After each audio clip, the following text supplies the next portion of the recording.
যে উহুদ পাহাড়, যে এখানে বদরের যুদ্ধ হয়েছিল।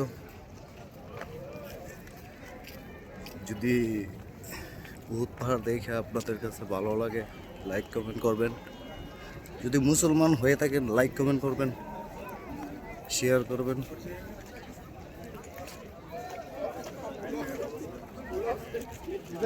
এটা হলো উহুদের পাহাড়, উহুদ পাহাড়, যেখানে বদরের যুদ্ধ হয়েছিল। আর এগুলো হলো সাহাবীদের কবর।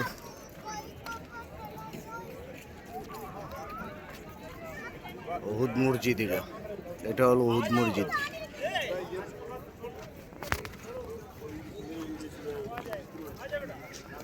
উহুদ মসজিদ।